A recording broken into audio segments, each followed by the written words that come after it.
Bonjour, bienvenue à votre nouvelle capsule du cours de système d'exploitation.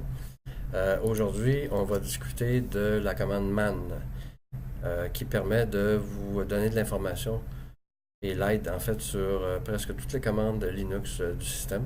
Donc ça va être de vous montrer un peu comment l'utiliser et qu'est-ce qui sort comme information. Donc on va partir de notre console comme on a fait à l'habitude ici, voilà. Et je vais vous montrer la commande man, M-A-N.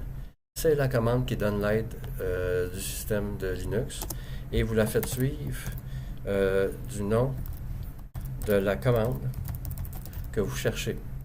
Alors, par exemple, man, je cherche l'aide de la commande ls. Alors, je vais vous montrer comment est-ce qu'il présente l'aide. Donc, en faisant ça, il va dire, OK, je cherche l'aide sur ls. Voilà. Et la première ligne, ici, vous retrouvez donc la commande.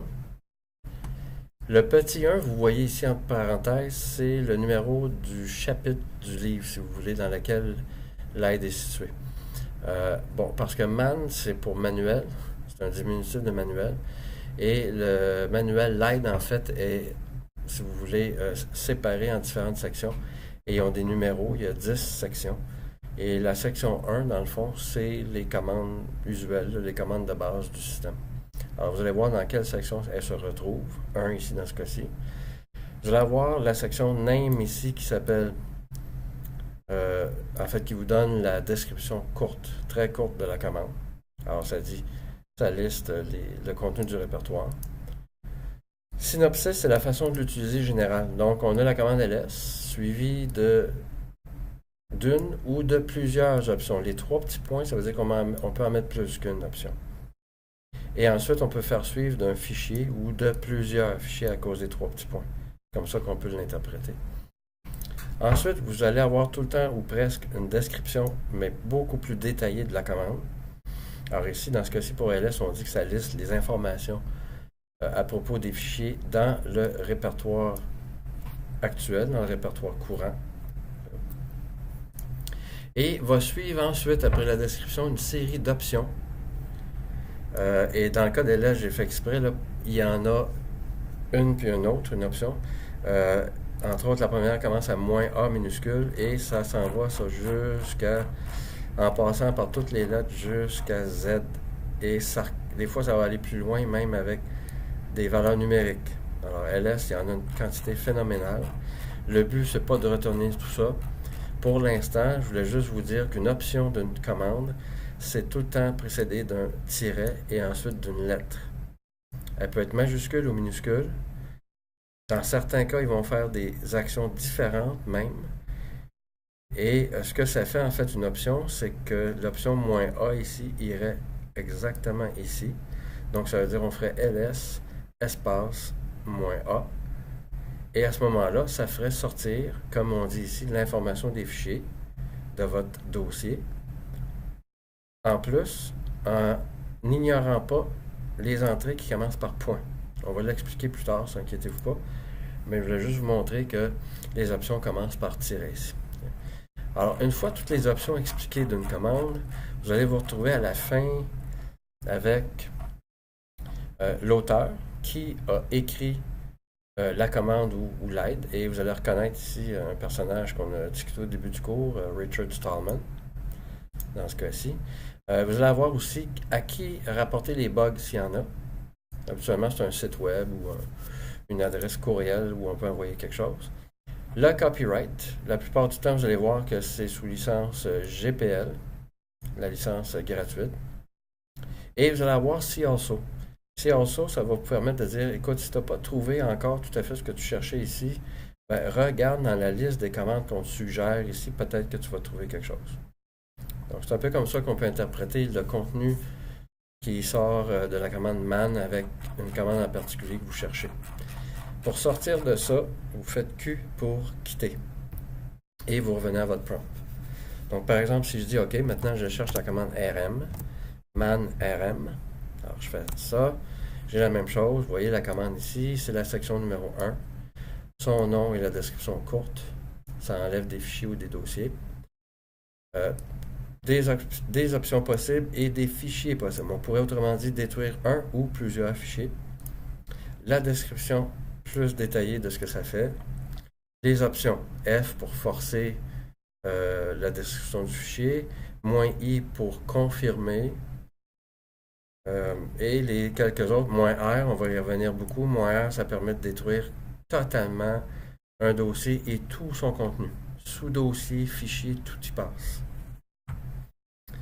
À la fin, comme on a dit tantôt, qui est l'auteur de ça, à qui rapporter les bugs, le copyright et see also. Alors là, dans ce cas-ci, vous voyez, on vous suggère 4 autres commandes qui pourraient être utiles et qui sont liées un peu plus à la commande RM.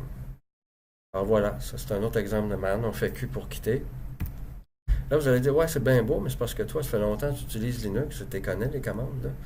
Moi, je ne les connais pas. Comment je peux... Je veux bien faire man, mais je ne la connais pas, la commande à mettre ici. Alors, vous pouvez chercher des mots-clés. Vous pouvez chercher l'aide par mot-clé. Alors, ça, c'est man. Et vous utilisez la petite option "-k" pour keyword. Okay? Alors, c'est un mot-clé ou une phrase même. Vous pouvez même mettre plusieurs mots ou une phrase, même entre guillemets. Alors, je pourrais dire ici, est-ce qu'il y a quelque chose, est-ce qu'il y a une commande qui traite de delete? Et je vous conseille d'écrire en anglais parce que, bon, l'aide est faite en premier en anglais, puis les versions, vous allez voir, sont souvent mises à jour en anglais en premier, donc c'est peut-être mieux d'écrire en anglais. Alors, man-k delete, il va vous chercher à ce moment-là le mot-clé delete soit dans le nom de la commande ou dans la description. Vous allez voir, il y a 2 colonnes. Ça, c'est les commandes ici à droite. Toutes les commandes ici. Et à gauche, à droite, à gauche ici, c'est le nom des commandes. À droite, la description courte de la commande. Alors, il va chercher delete soit dans le nom, soit dans la description. Alors, au moins, vous avez une liste de commandes, puis à ce moment-là, vous pouvez faire man et aller chercher, par exemple, regarde, si c'est celle-là qui vous intéressait, mais au moins, allez chercher man, et là, vous faites mdel. Alors, je vais faire man, mdel. Et là, vous avez tout le pedigree qu'on a discuté tantôt. Q pour quitter. Bon, je cherche maintenant d'autres choses, parce que delete, c'est bien beau, mais des fois, il faut aller un petit peu plus loin. Je pourrais faire, OK, est-ce qu'il y a quelque chose qui parle de delete files, tiens, détruire des fichiers. Donc, vous pouvez faire ça, 2 séries de mots. D'abord que vous avez entouré ça de guillemets. Tout est correct. Il va essayer de trouver ces 2 mots-là dans la description ou dans le nom du fichier. Et là, vous voyez qu'il y en a une qui sort, effectivement, qui est celle-ci. Quelquefois, je vous conseille de faire des synonymes aussi. Des fois, c'est peut-être pas suffisant. Dans ce cas-ci, on cherche la commande RM tout court. Alors, vous pourriez peut-être faire, OK, remove. Alors, remove files. Donc, n'hésitez pas à utiliser des mots qui seraient synonymes là, pour faire votre recherche. Alors, dans ce cas-ci, est-ce qu'il y a quelque chose, est-ce qu'il y a une commande qui s'occupe d'enlever des fichiers? Remove files. Parfait, oui, exactement, on l'a trouvé.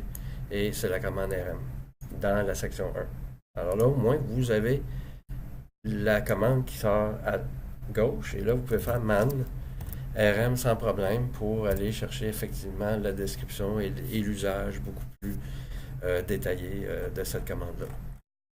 Q pour quitter tout le temps. Et voilà, ça complète cette petite capsule short and sweet.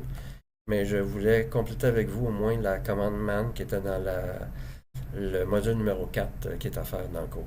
Donc la prochaine capsule numéro 5, ça sera sur les commandes console. Donc les commandes beaucoup plus détaillées cette fois-ci de la gestion des fichiers, des dossiers. Alors on se retrouve à la prochaine capsule. Merci beaucoup.